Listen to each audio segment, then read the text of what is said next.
What's up, Bears fans? Your boy Coach T with Chicago Bears 360 back with another live update for you guys today.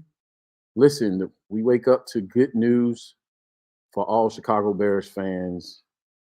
A decision has been made about the offensive coordinator. We're going to talk about that and a little bit more. We're going to just chop it up, see how you're feeling about the changes that's happened in the landscape for the Chicago Bears, that and so much more.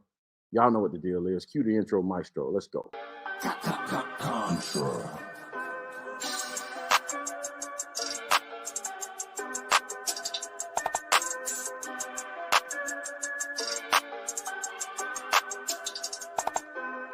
Life like chess, move to pieces, you know I roll in silence. On the road to them Benjis, I feel my teeth with diamonds. I'm high as fuck in the sky, you would've thought I'm pilot. I'm from Chicago, it get ugly, fill the streets with violence. Life like chess, move to pieces, you know I roll in silence.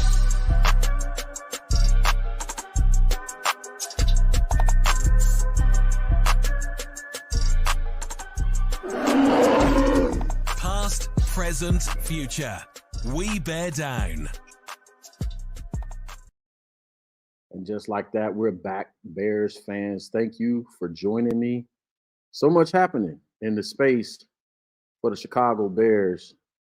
Of course, we wake up to the news that Chicago Bears are hiring Shane Waldron, former Seattle Seahawks offensive coordinator, to be the offensive coordinator for the Chicago Bears.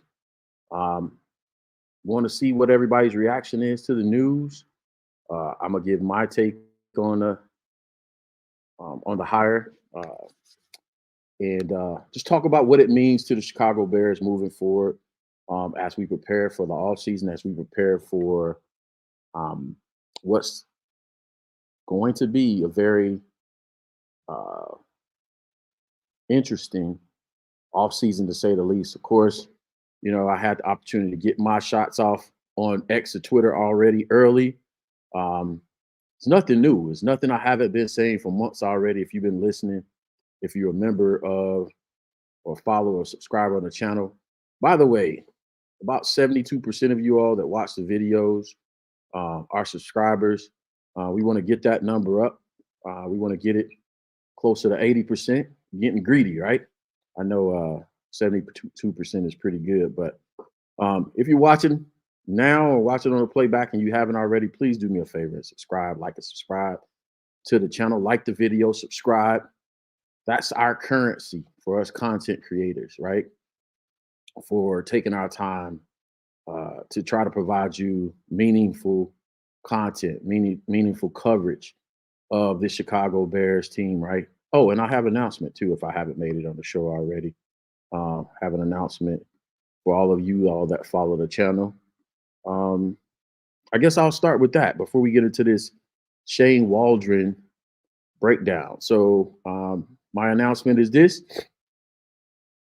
I'm excited to inform all the people that's a follower of Chicago Bears 360 that I will be attending this year's Senior Bowl as a member of the press, Credential Press, covering the Senior Bowl this year.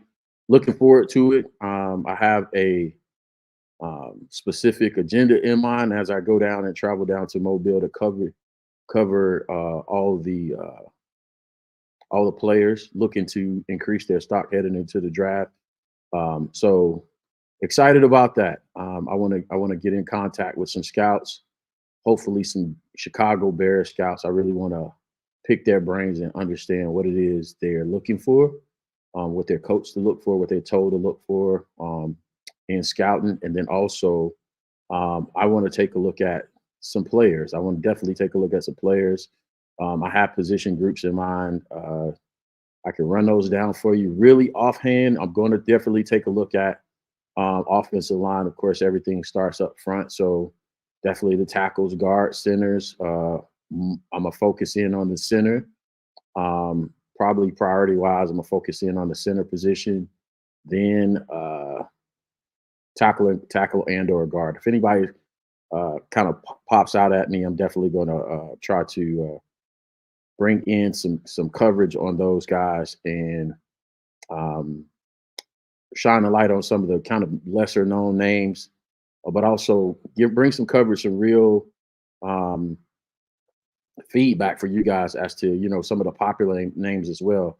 You know what I'm saying? Whether they live up to the billing and all that other stuff. Uh, Definitely going to pay attention to the wide receiver position, running backs, and this is not in order or anything, but wide receivers, running backs, interior defensive linemen, edge rushers, of course, and safeties. I think I'm not going to spend a whole lot of time on corners and linebackers because I don't only have so much time as I'll be there. But definitely safeties, definitely edge rushers, interior defensive linemen, centers, then go to the guards and tackles and some wide receivers. We're looking to get looking for some diamonds in the rough, if you will. But I think the biggest thing, if I can get to them, is seeing if I can make liaison with some of these scouts, right, and picking their brain. But other than that, Chicago Bears fans, definitely good news on my end. I believe this is a hiring, bringing in Shane Waldron to be the offensive coordinator for Chicago Bears.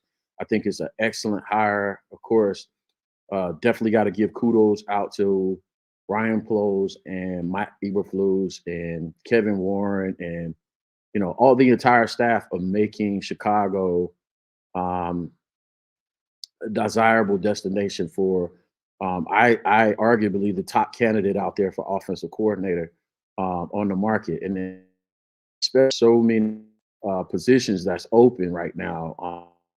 And there's about 2 or 3 jobs that's going to be coveted. One being the Philadelphia Eagles job, which I can offhand, and I'm not sure not if they decide to move on, but I knew the Philadelphia Eagles offensive coordinator was interviewing for other jobs. So I don't know if they've officially let him go or not.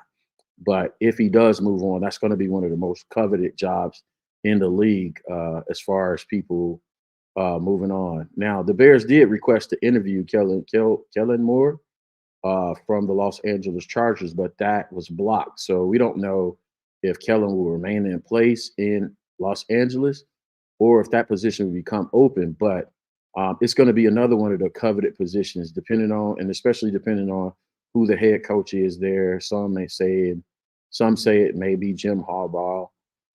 Another position that may be a coveted position because they have so much talent in that position would be the Atlanta Hawks and a few others, right? So, Philadelphia, Atlanta Falcons.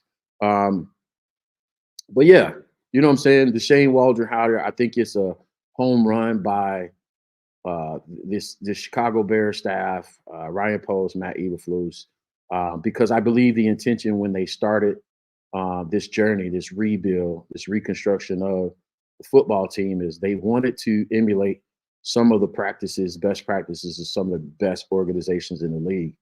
And one of the ways you do that is by creating an infrastructure to develop players, right? You create a system to develop players. So you decide early on what is your offensive philosophy, what do you believe in, and you draft players that fit that system. If I could give out a shout out to Sean McVay, ironically enough, because he's, I guess he's the father of the tree that a lot of these coordinators are coming from. Sean McVay had a great saying that I picked up a few years ago, and Sean McVay, he had something. He said something that stuck with me. About 6 to 8 players from any team can traverse a system, meaning they're system agnostic, meaning they don't have to be drafted into a specific player, right? Only 6 to 8 players on a starting NFL. I guess that's of the 22. I don't know if he included. I guess he wouldn't include special teams, but of the 22 starters, only 6 to 8 players. That leaves about 3 to 4 players on each side of the ball that are just dogs. It doesn't matter. It doesn't matter what kind of system they're in, that they can play in any system you plug them into. That leaves, about 8 to what's the numbers on that? 3 on each side of the ball. That leaves about 8 to six to eight guys on each side of the ball that have to be system fits. And that's where this system comes into play. That's where this infrastructure you create when you have a specific system that you draft players into. That's where it comes into play. That's why it's important to decide on what your offensive and defensive philosophy is early. And then you come in and you draft players that fit that. And I believe Shane Waldron is one going to be more helpful to Ryan Poles in identifying specifically what kind of talent he needs to draft to bring into this system. It'll allow Ryan Poles to be more accurate because Shane has a specific style of play. He has a specific system, and he has key personnel that drive that system. So he'll be able to be in that room and say, hey, I like this guy because of this, and so on and so forth, right? But I also believe Shane brings to the table because of some of his history and being an offensive coordinator, play caller, that he can adapt his system to the personnel if in case of injury or what have you. There's things that happen throughout the season, and you can't necessarily run your personnel. You can't necessarily run your system per se. So I think it's a great hire. I think we got the guy. Now, is Shane perfect as an offensive coordinator? I already saw one person post out on X or Twitter about, what I'm saying, I think it was a popular account. I can't think of his name right now, but I see the face. But he posted out there. He said, statistically, Shane struggles on third down in the red zone. Right? If that's the biggest, that's our biggest concern going into next year, that he struggles on third down in the red zone, then we'll be okay. With Luke Getsy, we were worried about, the other, 60 yards of the field. Matter of fact, we were concerned about his play calling in the entire field. So having a guy that we only concerned about his play calling in the red zone and third down is a much needed upgrade. It's a much upgrade now. So now, what do you? I did a video on Shane Waldron, compared him directly to Luke Getsy, a head-to-head, if you will, of their first 15 play script. And I had no idea. We none of us had an idea that Shane Waldron would be available during the season. Shane Waldron's name was mentioned as probably one of the top candidates for a head coaching job. So, again, shout out to our people for jumping on that once the Seattle staff was let go there and they made him available. So, what can we look forward to? How would I describe this offense, having done that breakdown and other breakdowns videos? Like I said, go check that out. It was a head-to-head comparison of how Luke Getsy approached the Detroit Lions versus how the Seattle and Shane Waldron chose to approach attacking a common opponent. Because that's something I did that because that's something that offensive coordinators do, right? You're preparing for a game. You should be looking at common opponents, especially opponents that defeated a common opponent, and you should look at how they attacked or how they chose to attack that common opponent, right? So that's why I took the time to compare Luke Getsy's first 15 script to Shane Waldron's, right? And I thought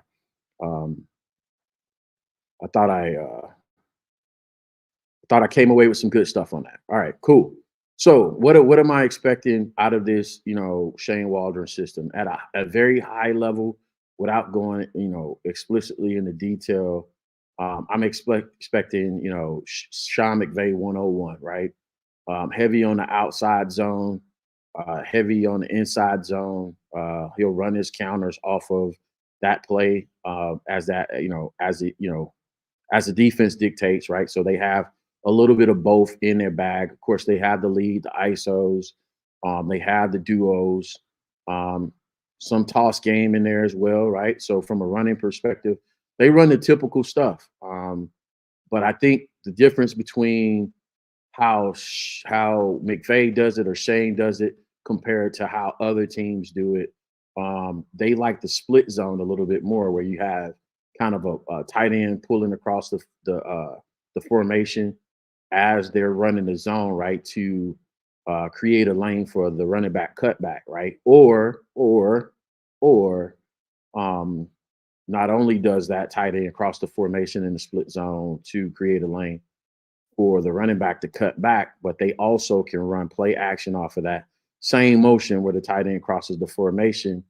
And you can get to a lot of your boot action, and off your boot action, you can run a lot of your flood concepts where you have a low, medium, and high read for the quarterback off that boot action.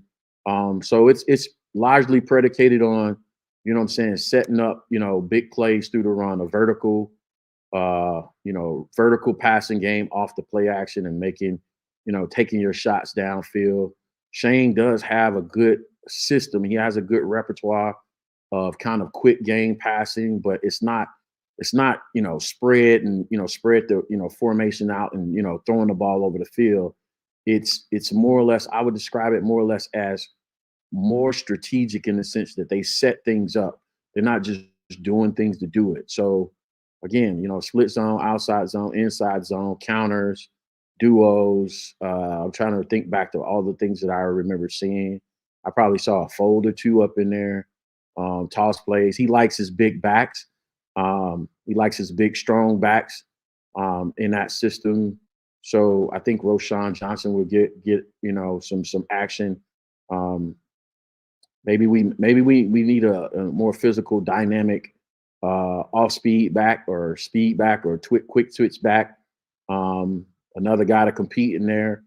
But yeah, when it goes to that passing game stuff, like I said, I saw some of the speed game, some of the quick game, but I thought the route concepts were really well put together. It wasn't any conflicting routes. It wasn't a bunch of stuff that I feel like it's hard to pick up. It would be hard to pick up for a quarterback. I think he smartly constructed quick game routes. Believed in using slants, in breaking routes like digs and stuff like that in the shorter game. And so, like I said, I talked about the vertical, shot game and long game in there too. He likes to take his shot smartly off of play action, which, you look for an offensive coordinator. It's not necessarily what you're calling, but sometimes it's how you get to those plays, right? Are you properly sequencing plays? Are you telling a good story? And you guys hear me talk about all the time as a play caller, that you have to tell a good story with your play calling. So, yeah, he can get the stuff smoothly. And what I like about, some of the timing routes that he calls, that everything is in rhythm. We have the kind of teaching 4 R's, if you will. We teach quarterbacks, to go through 1 through 4 progression. 1, 2, 3, 4. You go high to low, low to high. I'm sorry, low to high, low to high. I'm sorry, high to low. I'm sorry, high to low, low to left to right, right to left. But you teach the quarterback to your first read on the 1 through 4 is the rhythm. You go rhythm.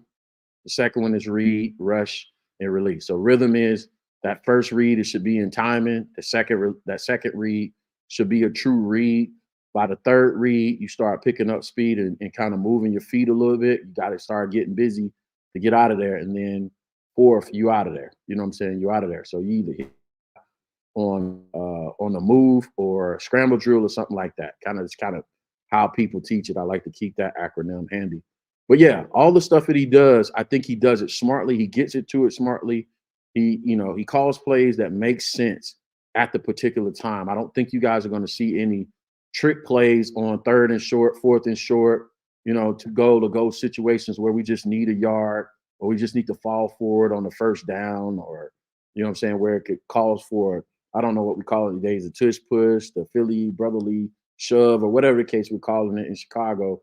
But I don't think you guys are going to see a lot of that stuff. It's going to be pretty straightforward, a little bit more physical offensive football, a little bit more presence, a little bit more downhill running and imposing your will upon the opponent. You know what I'm saying? That's what I would say you can expect from Shane's offense. And if I left out some things, I'll get to it over time. He's not going anywhere anytime soon, but I want to give you a feel for what you're gonna get.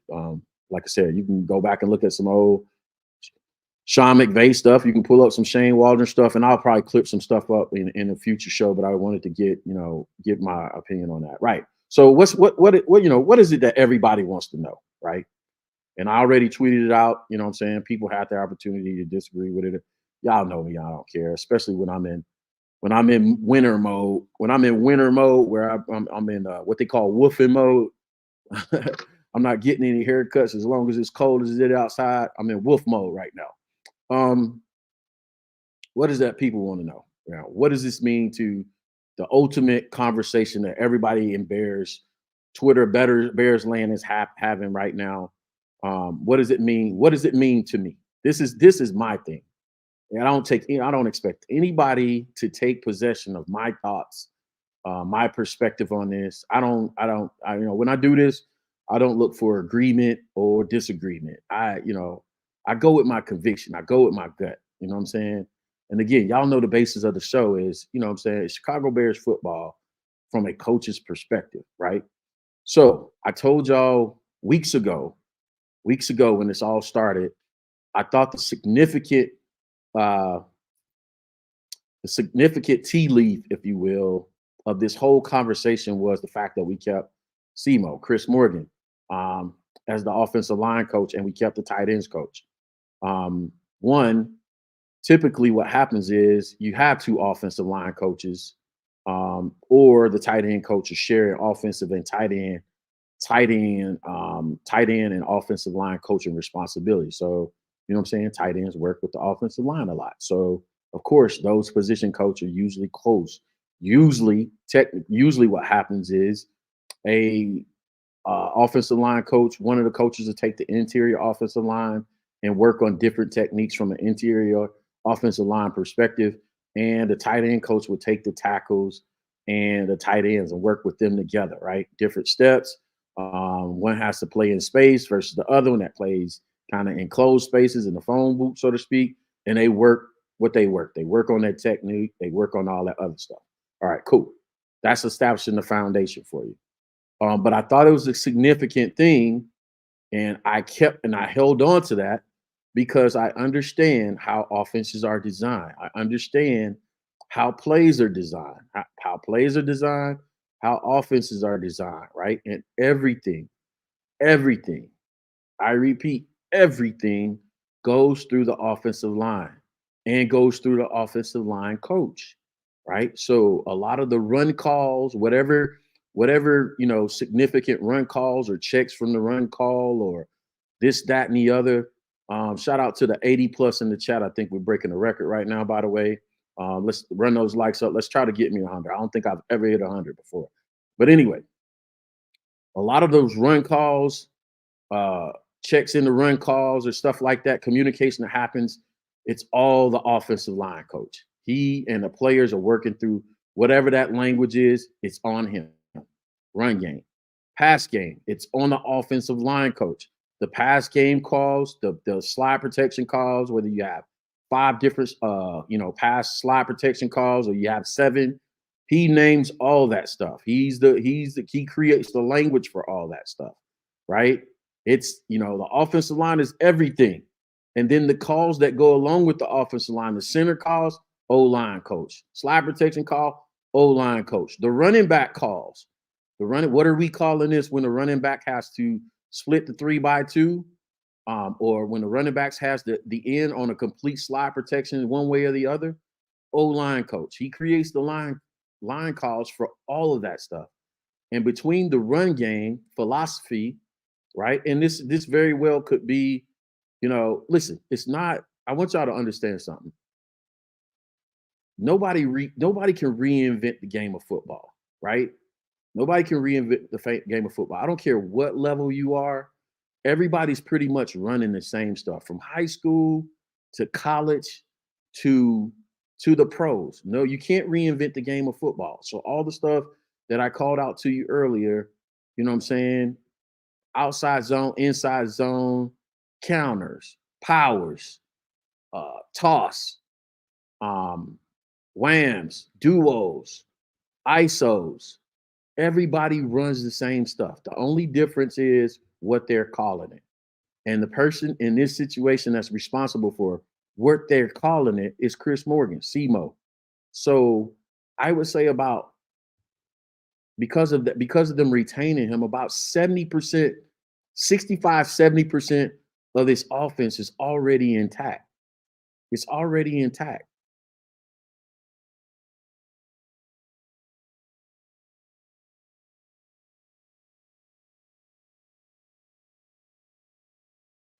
There you go. Got a little something going on right there.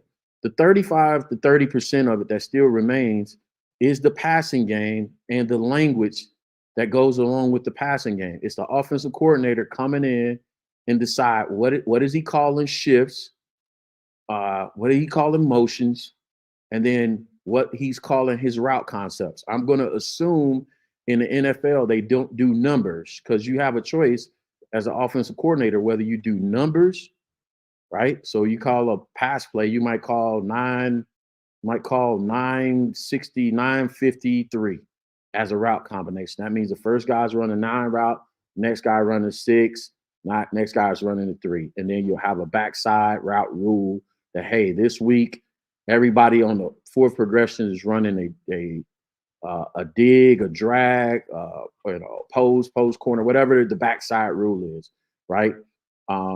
Some guys do numbers, but mostly when you get to college and the pros, they do concepts. So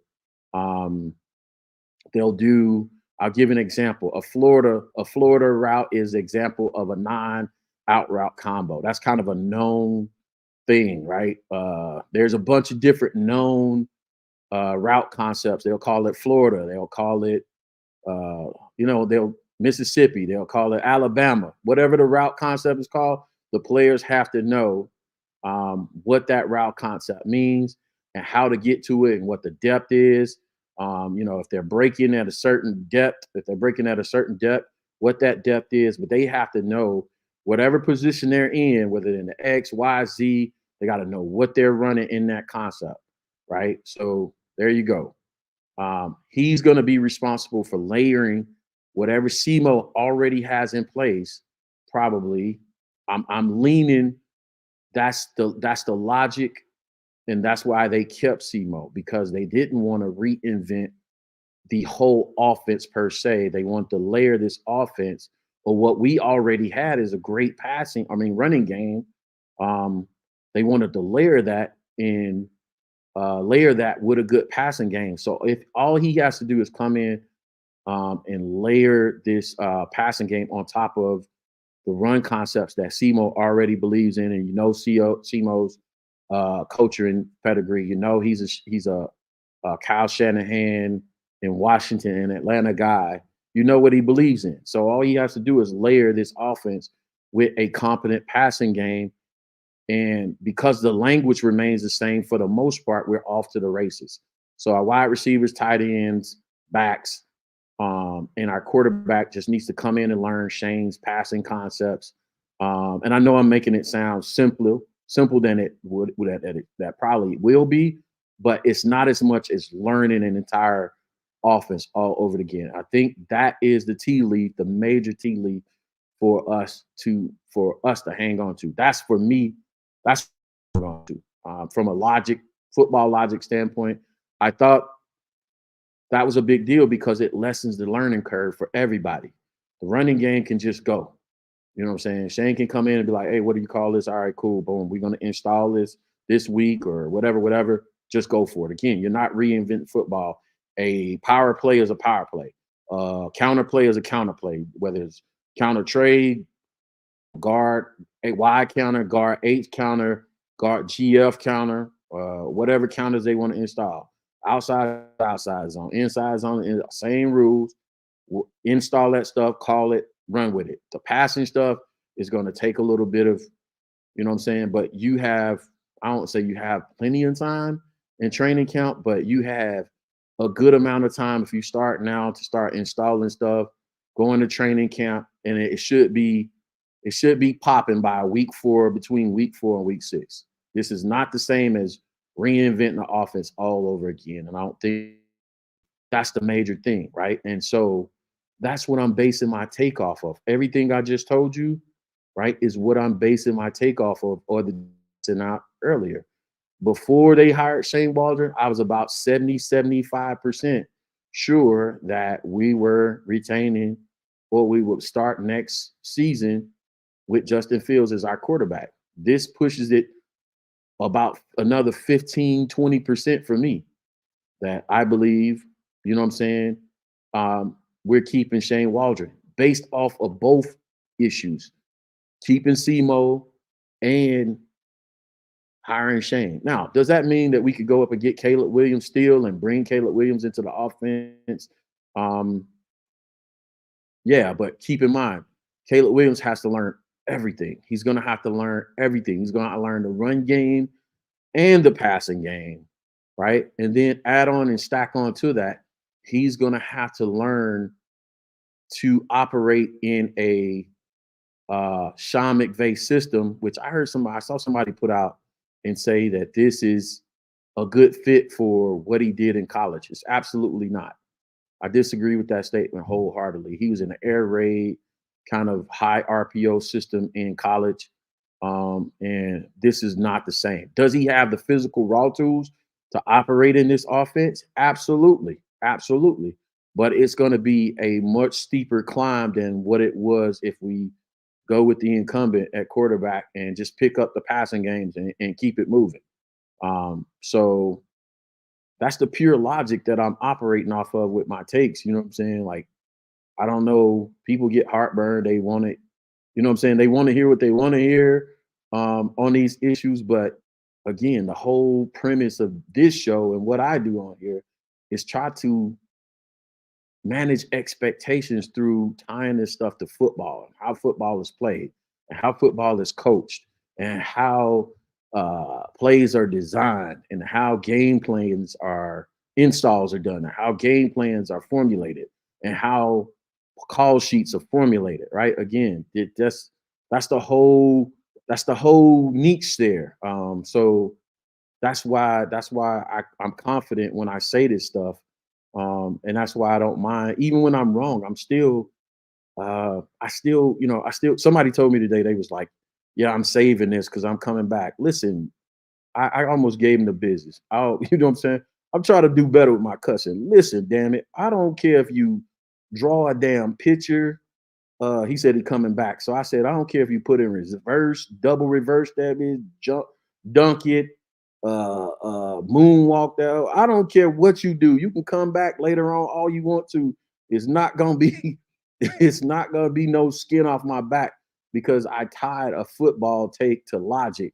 You know what I'm saying? Rather than just being an emotional conjuncture content creator. Like, we got enough of that out there in Bears media land. It's time we had somebody that talked about football schematics and stuff like that. And it's no dig at, you know what I'm saying, the ones that really do it for the right reasons and all this other stuff. But let's face it, man, it's a lot of game plan that goes on in this game out there, man. And people just say stuff, or they, you know what I'm saying, they go overboard with the entertainment aspect of it, man. They get real dramatic and all that other stuff. So that's not what we're doing over here. So I'm gonna stick to my guns and let y'all know why I said what I said. So I laid it all out for you. SEMO stand, the tight end coach stand, the language. Our offense is about 70 to 75% already installed. All this guy has to do is come in, get his coaching staff together, get everybody on the same sheet of music, pay attention to detail, be a damn maniacal asshole about the details with this offense. Don't let nothing slide with the quarterback. If he's not dropping back fast enough, on his ass. The running back's not doing their job. They're not running to the right depth or running routes on their ass. Don't cut any breaks. Be on everybody's ass. Demand excellence from everybody. And then I think we can see some great football from this squad. You know what I'm saying? Even the personnel we had last season without major upgrades, even though we're going to see some of those, I think we can see some great things happen. I'm going to throw this up and flash this up real fast because off rip, the expectation is we will get better. more confident. I'll flash this for a second, let y'all and come back to it.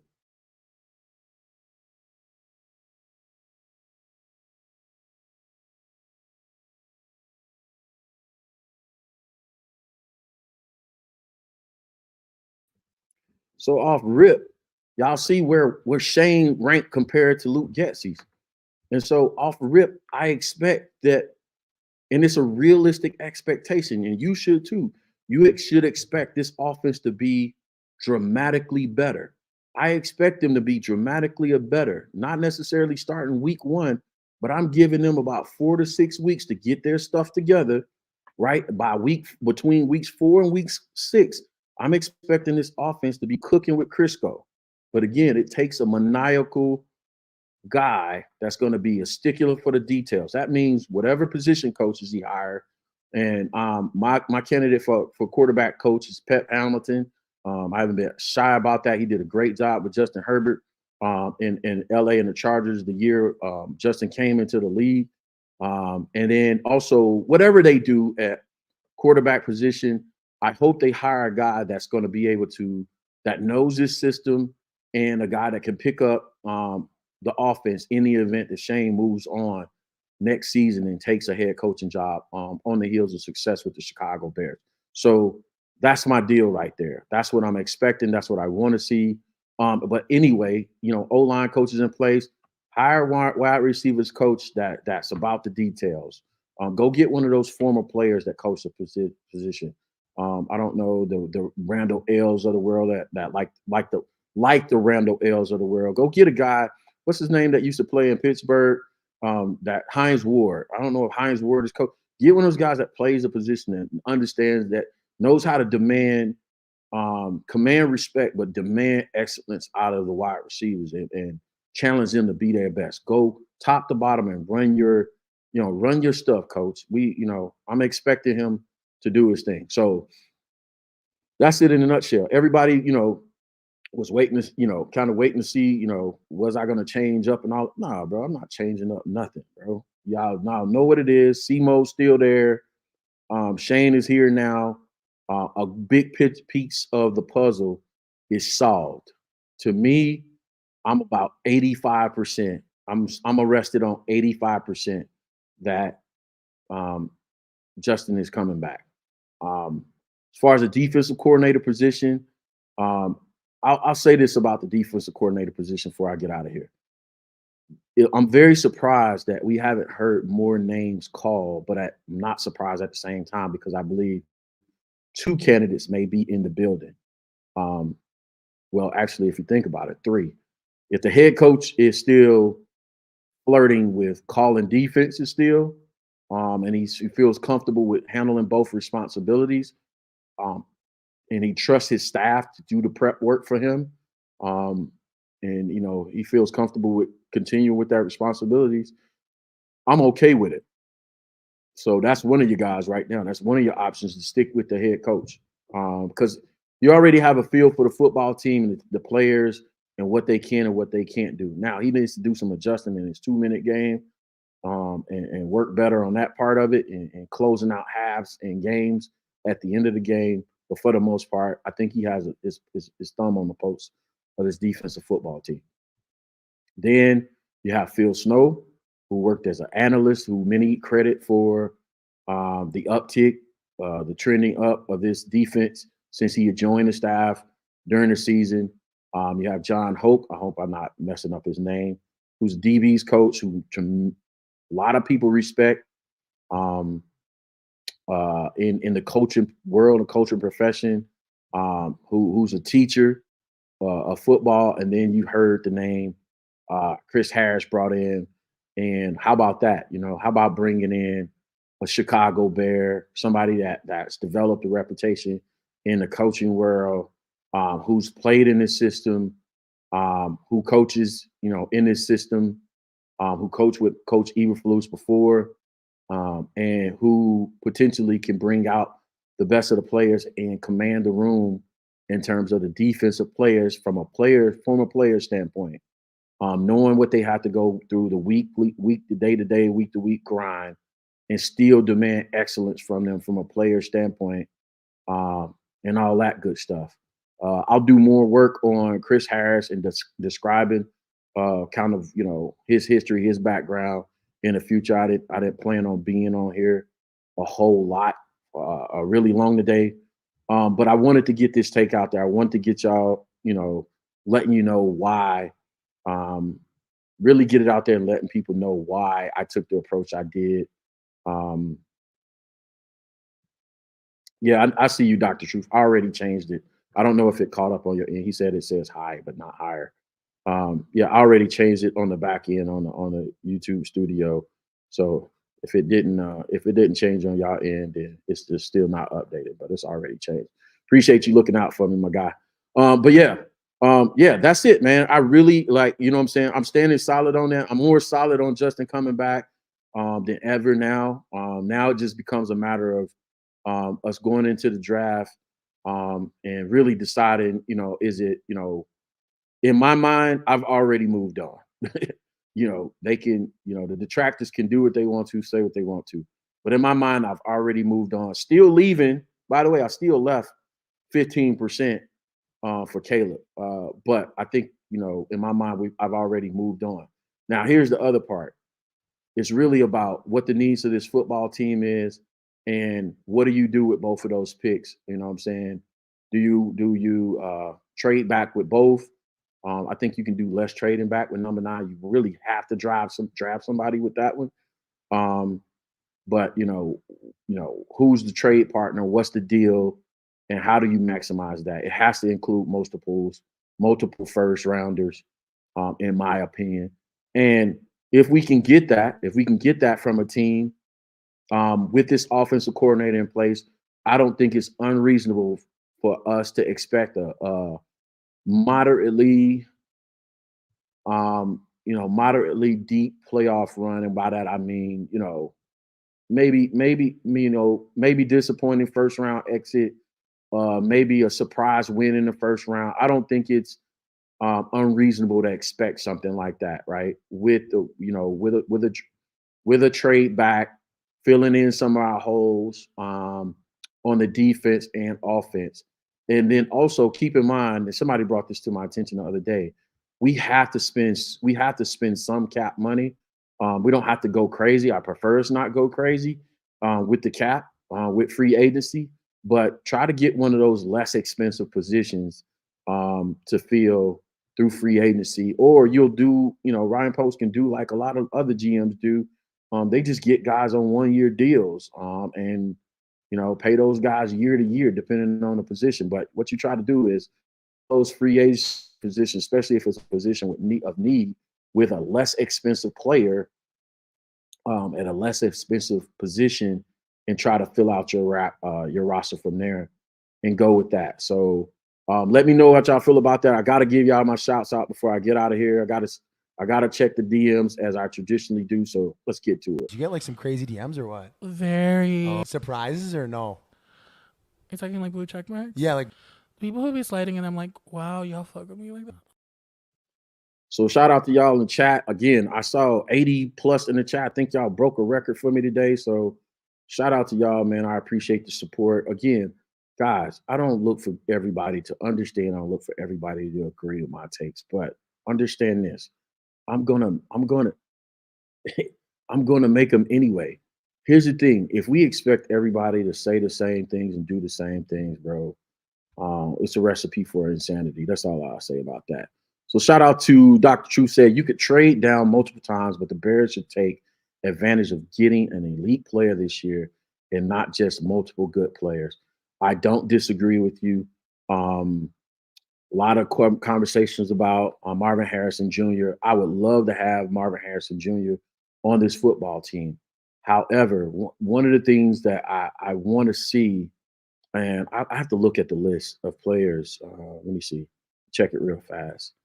Wide receivers that have already accepted invites to the Reese's Senior Bowl. I don't think Malik Neighbors is coming to that. But one thing I want to see is, it's so many wide receivers in this first round of this draft. To me, it's all about value, right? In business, we always talk about value. where I work, right? You want to get a great deal.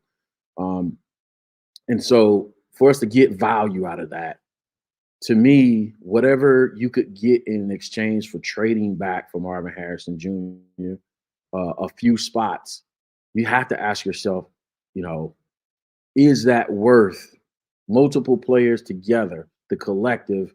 Is he more valuable than the collective, right? Am I ready to have this part of the conversation yet? Because part of it plays into this. I'll have it now. I'll pivot and have it. Because this is the thing, right? With this draft, if we're trading back, the question for me is this: when do you? And if you really use Detroit as a model, they're the perfect example to what I'm describing here. A lot of people didn't understand Detroit's draft this year. Why? Why? Why draft Jameer Gibbs? Why draft some of the other players they drafted? I think Brad Holmes knew what nobody else knew, and I sat in front of the TV screen and like, what the hell are they doing? Detroit isn't that close, but it's a fine discipline and an art, right? It's an art, not a science of when the GM decides to take his swing versus continue to trade back, right? And I don't think we're at a point right now where we're ready to take our swing, right? I would love a Marvin Harrison Jr. right there. Um, you know, on this football team. But I think you have to decide as a fan, but especially GM has to decide, when do we take our swing? And Brad Holmes is a great example of that. He chose and took his swing because he thought they were in position and they needed these few players in these positions to make a Super Bowl run. And here it is on the footsteps in the NFC Championship game. And he was right? So you have to time it up and say, all right, do I have the key starters at the key positions? And also, do I have enough depth that I can make my swing? I just so happen to believe this year is not the year to make the swing. I think this is the one, this is the precursor, in my opinion. This is the precursor to the swing. So this year, you get your players, you fill out this roster. Don't think about just the roster, the starters, but think about depth. We have to have depth, especially at D line. D line, we need more than 1-3 technique. We need more than 2 edge rushers, right? So, and then the way teams are playing now, specifically our division rival, the Packers, we need to have more than just a 2 starting corners and a nickel. We need a fourth guy coming off the bench because they have about 4 or 5 guys that can get away from you. That's probably one of the strengths of that football team right now is they don't have a declared guy, number one per se. So wherever the ball goes, it goes. So I think we need depth, and we got to avoid building this team shallow, in my opinion, right? And so I think this is another depth year, another build year. And I think next year we'll be in position to take our swing. That's just how I'm looking at it. I'm trying to, I don't see this is what I want. You know what I'm saying? I want the Bears to be competitive for years to come. I want us to be like San Francisco, year in and year out. People are like just writing us in as a NFC Chicago. You know what I'm saying? That's what I want. And if we swing too early, we're going to be a first round exit, second round exit team all the time, right? If we swing too late, then I think we jack up our cap money. We start running because now we got too many players and stuff like that on the team. So I don't know. So let me get back to y'all. All these guys are forgotten. Mentioned. Yada said, Coach, do you think as an OC he should coach from the sidelines, from upstairs? Does coaching from the sidelines hurt the OC's ability to make adjustments? Some guys like, it's up to the individual, man. I think you get a better perspective. It depends on the maturity of your football team. You know what I'm saying? Depends on the maturity of your football team. You got a young team, and a lot of times if you got a young coaching staff, and you got a young team, then you'll be on the sidelines. If you got guys that you trust, you know what I'm saying, you trust your staff, then a lot of times you'll just get in that booth and you count on those guys to communicate for you on the sideline and get your message across during game. Talk to the players, communicate with the players, make in-game adjustments and stuff like that.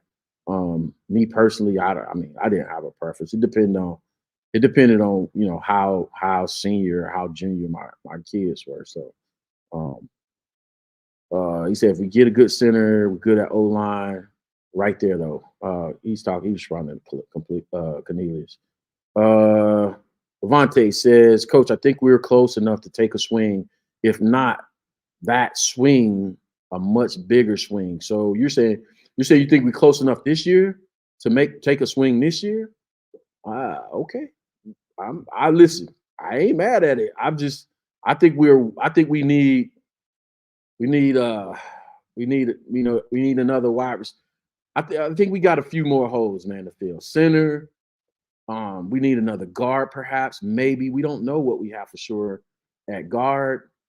Maybe a tackle. Like, it's so many questions. I won't listen. Those guys should be exclamation marks at this point and not question marks. And if I'm not betting my next check on a lot of the guys we have up front on both offensive and defensive line.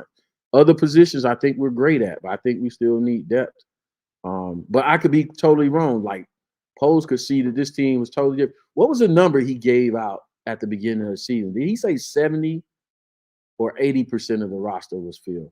Because that gives you an idea of what he thinks about the roster, not me. So you have to scare offensive line protection and go hard at that position. I agree wholeheartedly. Slick, sophistication. Sound like a dancer name. Slick.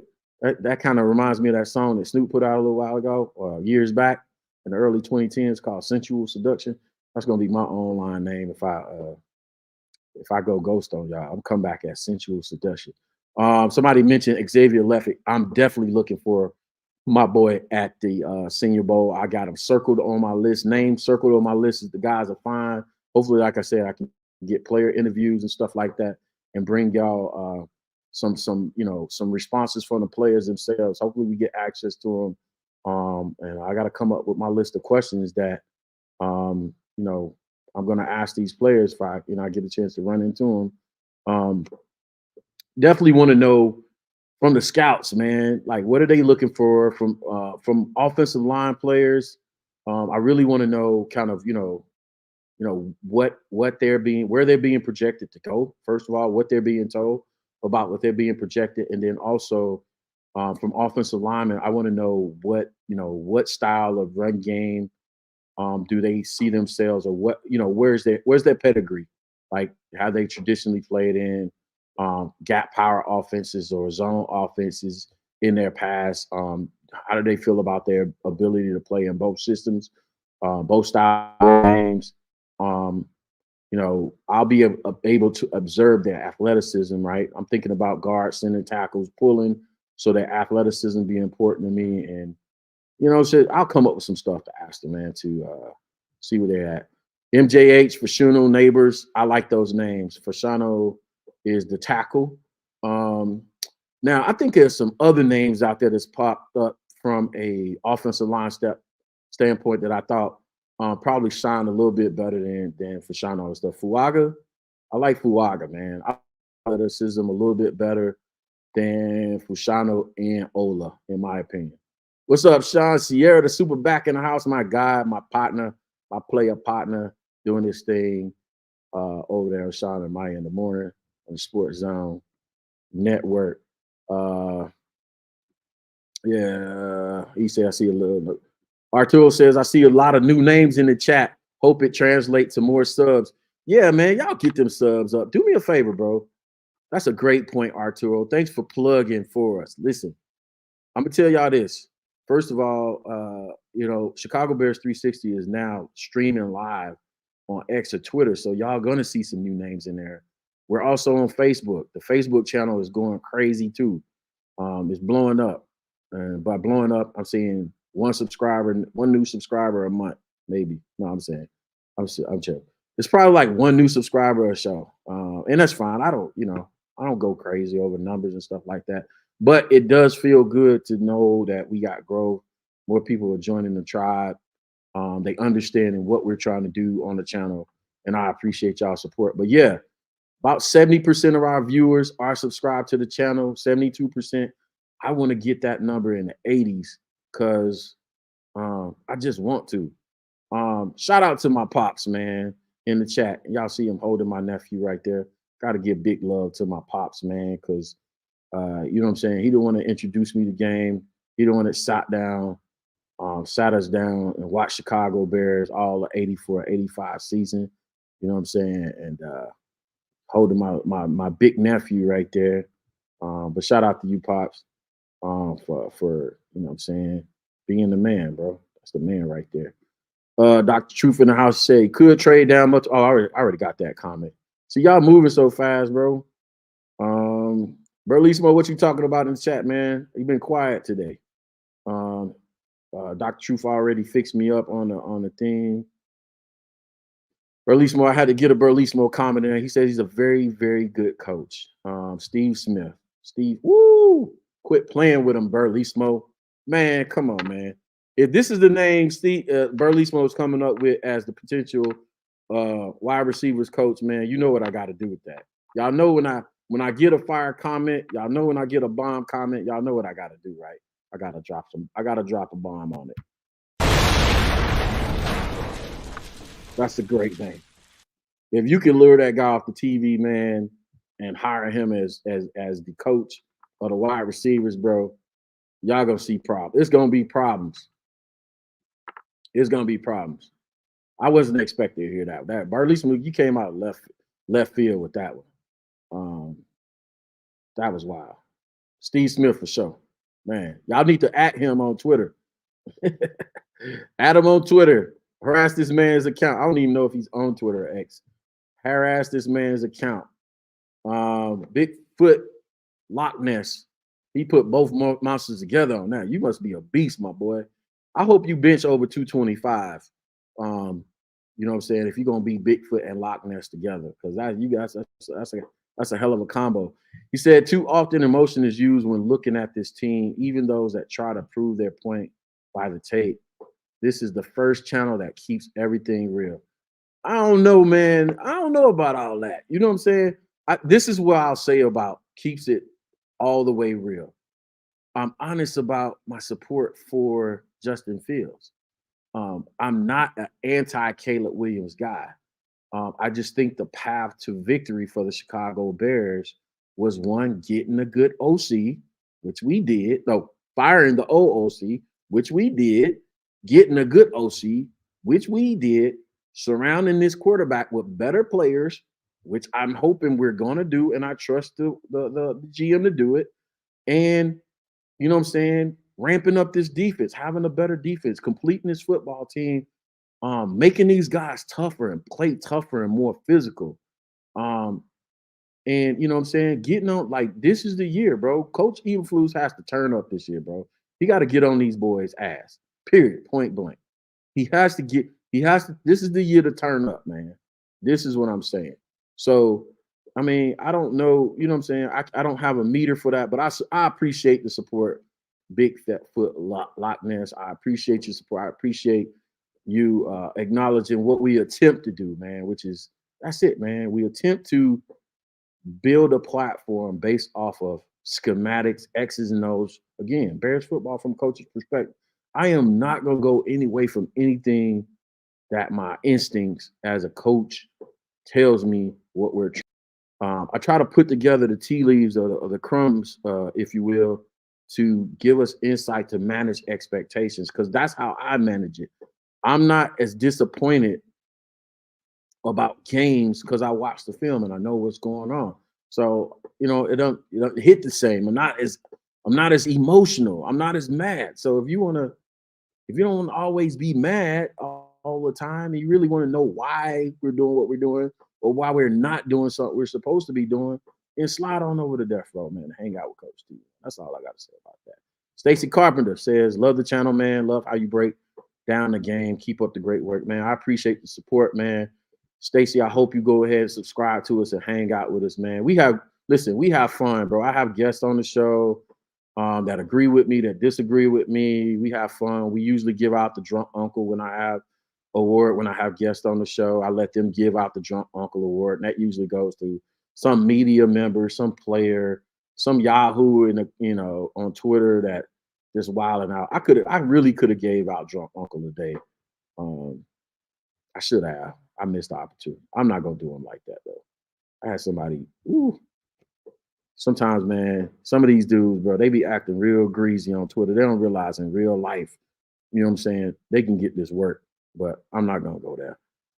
Dada said, right, he's gonna stack up, and at the quarterback position by drafting Caleb Williams 13. Yeah, I don't know what that was going on, but he responded to it. What up, man? I see a new face in here. MF Bloosh. Yeah, we did well with Geno for sure. Geno took a step back this year, but still had a decent season. And no one thought Geno would ever be decent, let alone good, man. You know what I'm saying? Listen, MF Bloosh, guess what I got for you, my boy? Because I think this is a bomb comment. So guess what I got for you, man? Hold this for me. And it didn't work. There you go. Here you go. The fact that, listen, nobody saw Geno Smith coming. You know what I'm saying? I almost confused Geno Smith with Geno Jennings. If y'all know who Geno Jennings is, that's gonna be funny to you. That's how tired I am. Almost called out Geno Jennings.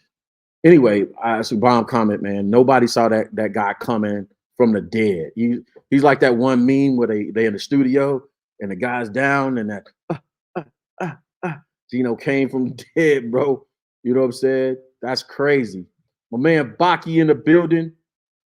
Oh man, I almost skipped out somebody Starkey Love. I said, I see what Waldron did to Geno, who isn't even half as talented as Jeff1, because he catered to a game plan, Geno skill set that all Bears fans wanted, even with Trubisky. Yes, sir. Listen, that's what I'm gonna say about this also. Bro, y'all best believe, and my guy Sasquatch, what's his name? The beast down there said this about keeping it a buck and keeping it 100, keeping it all the way real. Bigfoot, Loch Ness, Bigfoot, Ness. Now I'm calling out Sasquatch. Okay, this is what y'all can count on. Listen to me. I'm putting this alert out to you now. Shane Waldron, you got about 4 to 6 weeks to get your ish together, bro. I'm telling you right now, because at the between weeks 4 to week 6, if this offense ain't humming, I don't care who's under center. If this offense ain't humming, you best believe we're gonna be breaking down this film, and I'm gonna be on your head. And guess what? I'll add this to the equation. You got 4 to 6 weeks to see some productive. We see the growth. You see, I want to see the response to having a more competent offensive coordinator by Justin Fields. Guess what? All the people, Justin Fields staying this. And oh, by the way, I hear you out there, Justin Sexual that. I'm going to get me a Justin Sexual t-shirt, by the way, because you're an idiot. You don't think people, you know what I'm saying? Like, you don't see that stuff out there, but I just don't get negativity energy. But idiot. Okay, I'll be a Justin Sexual, whatever. You know what I'm saying? But nonetheless, I'm gonna be on his head. If he don't get it together under this coordinator, I'm gonna be on his head. And I'm not just gonna be on his head for sake of being on his head. I'm gonna be on your head, buddy. Get it together. Baki in the building, one of the heroes out here on Bears media, social media, and all that good stuff. Listen, man, I love to get to everybody's comment, man. I appreciate y'all. We ran the comment section up to 80 people in the chat. Definitely a record for the show, man. So that's all due to y'all. Spread the news, spread the love. If you're watching this on the playback, like I said, man, like the video, agree, disagree, hate it, whatever the case. I don't care. Leave a comment. And then subscribe to the channel, man, so we can get these, you know what I'm saying? We can get this information out to the people, bro. That's what it's all about. Definitely going to be at the Senior Bowl next weekend. I leave Wednesday night, going to the Senior Bowl, trying to bring y'all footage and coverage. Got all this nice new equipment to do the same, do all that for y'all. Trying to, make it what it is, man. So y'all can get what y'all need to know. So I appreciate y'all. Thanks for hanging out with me. I'm your boy, Coach T with Chicago Bears 360. Y'all know what it is, man. For now, till next time, it's always beer up and bear down, man. I'll see y'all next time. Peace.